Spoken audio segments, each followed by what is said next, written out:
ইফালে এই মুহূৰ্তত আছে এটা গুৰুত্বপূৰ্ণ খবৰ ৰন্তু পানী ফুকনক গ্ৰেপ্তাৰ কৰা হৈছে সংবাদমেলৰ পৰাই উঠাই লৈ যোৱা হৈছিল আটক কৰা হৈছিল সেই সময়ত আৰু এই মুহূৰ্তত আমাৰ হাতলৈ খবৰ আহিছে শেহতীয়া তথ্য বীৰ লাচিত সেনাৰ মুখ্য সচিব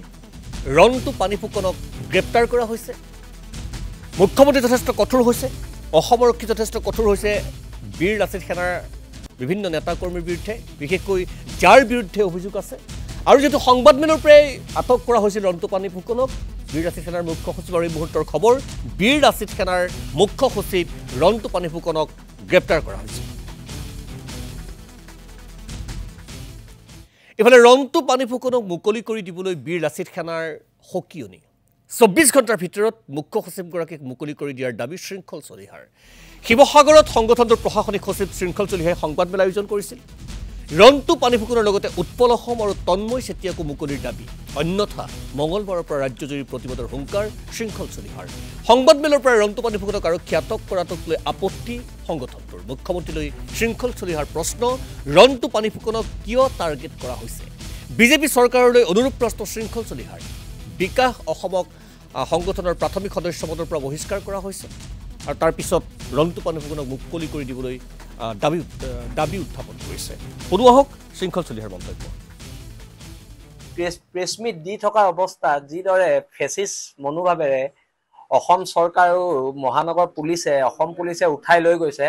তাত বীৰ লাচিত সেনা অসমৰ আপত্তি আছে গণতান্ত্ৰিক এখন দেশত গণতন্ত্ৰৰ মূল্যবোধ যেতিয়ালৈকে কোনোবা চৰকাৰে বাৰ্তাই নাৰাখিব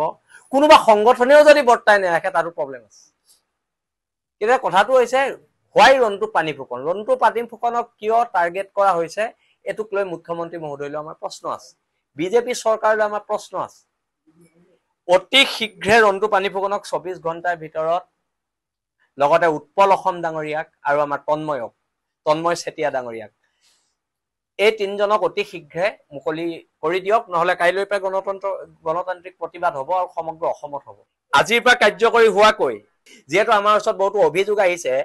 গুৱাহাটী মহানগৰ সমিতিৰ মুখ্য সচিব বিকাশ অসমক লৈ আজিৰ পৰা কাৰ্যকৰী হোৱালৈকে যেতিয়ালৈকে তেওঁৰ বিৰুদ্ধে উঠাই অপৰাধমূলক অভিযোগবোৰ আমাৰ সংগঠনৰ মজিয়াত তদন্ত নহয় তেওঁক প্ৰাথমিক সদস্য পদৰ পৰা বীৰ লাচিত সেনা অসমৰ প্ৰাথমিক সদস্য পদৰ পৰা বহিষ্কাৰ কৰা হৈছে আৰু তেখেতক